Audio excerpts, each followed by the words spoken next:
નમસ્કાર, તમે જોઈ રહ્યા છો એચડી ન્યૂઝ અને હું છું આપની સાથે પૂજા રાવલ। સુરતના ડુમસમાં બર્થડે પાર્ટીના નામે એવી દારૂની મહેફિલ ચાલી રહી હતી કે પોલીસ પણ ચોંકી ઉઠી।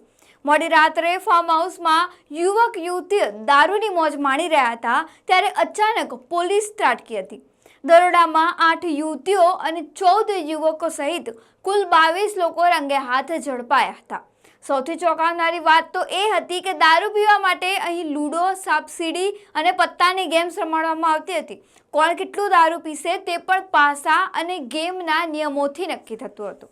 પોલીસે સ્થળ પરથી દારૂની બોટલો સાથે કરોડોની કિંમતની લક્ઝરી કાર અને લાખોની કિંમતના મોબાઈલ સહિતનો મુદ્દામાલ જપ્ત કર્યો છે। આખરે ડુમસમાં આ હાઈ પ્રોફાઇલ પાર્ટીમાં એવું તો શું ચાલી રહ્યું હતું, જાણીએ સમગ્ર માહિતી આ વિડીયોમાં। पुलिस कमिश्नर सर सूरत शहर, अधिक पुलिस कमिश्नर सर सेक्टर 2 सूरत शहर तथा नायब पुलिस कमिश्नर सर ઝોન 7 सूरत शहरनाओ द्वारा પોલીસ સ્ટેશન વિસ્તારોની અંદર પ્રોએક્ટિવ પોલીસિંગ કરીને જો કોઈ પણ ગુનાહિત પ્રવૃત્તિ જણાઈ આવે તો તે અંગે કાયદેસરની કાર્યવાહી કરવા જે સૂચના આપવામાં આવેલ હતી તે અંતર્ગત ડુમસ પોલીસ સ્ટેશનનો સ્ટાફ ગતરોજ પેટ્રોલિંગમાં હતો અને બાતમી મેળવવાનો પ્રયત્ન કરેલ તે દરમિયાન અહીં હેડ કોન્સ્ટેબલને એક રાત્રિના યોજાનાર એક જે દારૂની મહેફિલ છે એ અંગે પાકી ચોક્કસ બાતમી મળતા પોલીસ ઇન્સ્પેક્ટર એમવી પટેલ અને એમની ટીમ દ્વારા ગઈકાલે રાત્રે સુલતાનાબાદ ખાતે આવેલા બાપુજીની વાડી જે ફાર્મ હાઉસ છે ત્યાં ગાડી રેડ કરવામાં આવેલ છે અને રેડ દરમિયાન કુલ 22 વ્યક્તિઓ દારૂની મહેફિલ કરતા પકડાઈ આવેલ છે। જે પ્રાથમિક પૂછપરછ દરમિયાન જણાઈ આવેલ છે કે આ લોકો જે એક લેડીની બર્થડે હતી એ બર્થડેની અંદર એના માટે આ પાર્ટીનું આયોજન કરેલ હતું। પોલીસ દ્વારા મોડી રાત્રે 2:30 વાગે આ જે ફાર્મ હાઉસ છે તે ખાતે રેડ કરીને તમામ જે કાયદેસરની કાર્યવાહી કરવામાં આવેલ છે અને જે પ્રોહિબિશન એક્ટ છે એની સંબંધિત કલમો હેઠળ ગુનો દાખલ કરીને આગળની કાર્યવાહી કરેલ છે। આ કામે જે મુદ્દામાલ પોલીસ દ્વારા જપ્ત કરવામાં આવેલ છે તેની વિગત જોઈએ તો સ્થળ ઉપરથી રેડ કરતા એક વિસ્કીની બોટલ પેક તથા અન્ય અલગ અલગ પ્રકારના દારૂ જે છે એની 5 અર્ધભરેલ બોટલ તથા બિયરના ટીન અને સોફ્ટ ડ્રિંક્સની બોટલ વગેરે મળી આવેલ હતું। એ ઉપરાંત કુલ પોલીસ દ્વારા 9 જે 4 વ્હીલર ગાડી છે જેની કિંમત અંદાજે 98 લાખ હાલ આંકવામાં આવેલ છે। 24 નંગ મોબાઈલ જેની કિંમત 6,67,000 જેટલી ગણી શકાય। એમ મળી કુલ 1,04,67,000 જેટલો મુદ્દામાલ પોલીસ દ્વારા આ કામે હાલ પોલીસ સ્ટેશન ખાતે મુદ્દામાલમાં જમા લેવામાં આવેલ છે। કોની બર્થડે હતી અને જે દારૂની બાટલીઓ ખાલી પર ત્યાં મળી આવી છે, બર્થડે કોની હતી?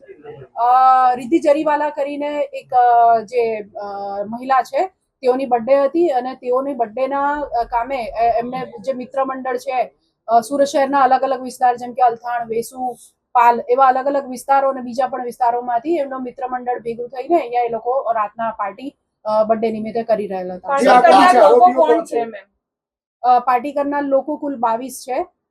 જે મેં આગળ જણાવ્યું કે રિદ્ધિ છે એની બર્થડે પાર્ટીમાં એને પોતાના મિત્ર મંડળને બોલાવેલ હતું। નામોની યાદી ને એવું તમને પ્રેસ નોટમાં મળી જશે। પ્રોફાઇલ શું છે, શું કરે છે આ લોકો બધા અલગ અલગ સેક્ટરમાં કામ કરે છે। કોઈ ભણે છે, મીન્સ કોઈ કોલેજ કરી રહ્યું છે, કોઈ પ્રાઇવેટ સેક્ટરમાં જોબ કરી રહ્યું છે, કોઈ નોકરી મેળવવાનો પ્રયત્ન કરી રહ્યું છે। એમ દરેક વ્યક્તિની પ્રોફાઇલ અલગ અલગ છે। મેડમ, ભાડે રાખવામાં આવ્યું હતું કેટલા રૂપિયામાં? એ અંગે અત્યારે તપાસ ચાલુ છે। સળગાવવાનો પ્રયાસ કરવામાં આવ્યો છે એવું કઈ વિગત મળી છે? ના, અત્યારે એવી કોઈ વિગત મળી નથી। બીજું જે અત્યારે ગુનો રજીસ્ટર કર્યો છે દારૂ ક્યાંથી લાવ્યા એ વિગતે અત્યારે તપાસ ચાલી રહી છે। અંદર એ લોકો ગેમ પણ રમી રહ્યા હતા। બર્થડે પાર્ટી જે છે એને લગત થોડી ગેમ્સ ને એમ રમતા હોય। અત્યારે એ લોકોને હજુ ગુનો રજીસ્ટર કર્યો છે। સવારે 6 વાગે કાર્યવાહી પૂરી કરી છે। પ્રાથમિક જે એ લોકોનું મેડિકલ કરાવવાથી માંડીને જે પોલીસ કાર્યવાહી છે એ અત્યારે ચાલી રહી છે જેથી આગળ વધુ તપાસમાં જે ખુલશે ત્યારે માહિતી કોઈ ગેમ રમાતી હતી અને પછી દારૂ રમાતો, વિદેશની અંદર જે કેસિનો ક્લબની અંદર જે ગેમ રમાય છે એ ટાઈપની ગેમ રમીને દારૂ પીવાતો હતો મેડમ? અત્યારે પ્રાથમિક તપાસ ચાલુ છે। મેડમ, આ લોકો સ્પેશિયલ દારૂની બોટલો પાછળ કચરાપેટીમાં દારૂની બોટલો મળી છે, પોલીસે કબજે કર્યા સિવાય? હા, તો અમે સર્ચ ઓપરેશન કરી લઈએ। મેડમ, ગાડી કેમ કબજે હજી તકમાં લીધી નથી આ લોકોએ? ગાડી કબજે લીધેલી છે, અમે પેપર પર બતાવી છે। સવારથી પોલીસ કાર્યવાહીમાં બિઝી છે। એ ગાડીઓ જે છે મેં અગાઉ તમને જેમ જણાવ્યું કે અમે પેપરમાં કબજે લઈએ છે અને એ અહીંયા લાવીને અમે મૂકીશું। કેટલું યોગ્ય કહેવાય? ડ્રાય સ્ટેટની અંદર આ કૃત્ય થાય, આટલી બધી દારૂની બોટલો આવે, આ બધું પોલીસને કેમ ખબર નથી પડતી? પોલીસને ખબર પડી અને પોલીસે કાર્યવાહી કરી છે અને એટલા માટે જ આ લોકોને પકડીને અને જે રેડની કાર્યવાહી સમયસર કરવામાં આવી છે. મેડમ, પોલીસની બાતમીના આધારે જ આ કાર્યવાહી થઈ છે. આયોજન કોનું હતું? બર્થડે ગર્લનું પ્રોફાઇલ શું? આયોજન જે છે બર્થડે ગર્લ રિદ્ધિ, એના વિશે અમે એની પૂછપરછ અત્યારે કરી રહ્યા છે. ઓબ્વિયસલી આયોજન જે બર્થડે ગર્લ હોય એના દ્વારા કરવામાં આવ્યું છે. એમ છતાં એની સાથે આ જે બાકીના ઈસમો છે, જે મહિલાઓ છે, 8 મહિલાઓ છે, બાકીના 14 જે માણસો છે, તો એમાંથી કોણે કોણે આયોજનમાં મદદ કરી હતી એ બધી પૂછપરછ અત્યારે ચાલુ છે. મેડમ, આ જે ફાર્મ હાઉસ છે ભાડેથી આપવામાં આવ્યું હતું કે પોતાનું છે, શું છે? એ અંગે માલિકને અમે બોલાવેલા છે.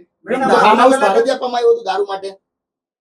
જેમ મેં તમને અગાઉ કીધું કે અમે તપાસ ચાલી રહી છે. હજુ 2:30 વાગે કેસ કર્યો છે, સવારે 6 વાગે પોલીસની કાર્યવાહી પૂર્ણ થઈ છે અને ત્યારબાદ અત્યારે પેપર વર્ક અને જે પણ કાયદેસરની કાર્યવાહી મેડિકલ વગેરે ચાલુ છે. તો આપના પ્રશ્નોના જવાબ આના પછી જ્યારે પણ આપને ઈચ્છો ત્યારે અમે તપાસ અત્યારે ચાલુ છે અને પૂરી મેડમ, કાર્યવાહી આ કરીને કેસ શું તમને કરવા, જવાબ આપીશું. મહેફિલનો કેસ કરવામાં આવ્યો છે કે ખાલી દારૂ પાર્ટીનો કેસ? કયો કેસ કરવામાં આવ્યો છે?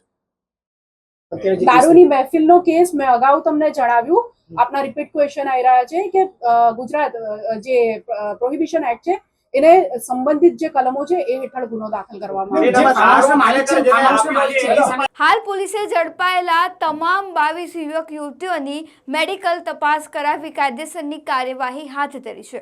પોલીસે ફાર્મ હાઉસના માલિકની પણ પૂછપરછ શરૂ કરી છે. સમગ્ર મામલે પ્રોહિબિશન એક્ટ હેઠળ ગુનો નોંધી વધુ તપાસ હાથ ધરવામાં આવી છે. જો તમને અમારો આ વિડીયો પસંદ આવ્યો હોય તો લાઇક, ફોલો, શેર જરૂરથી કરજો.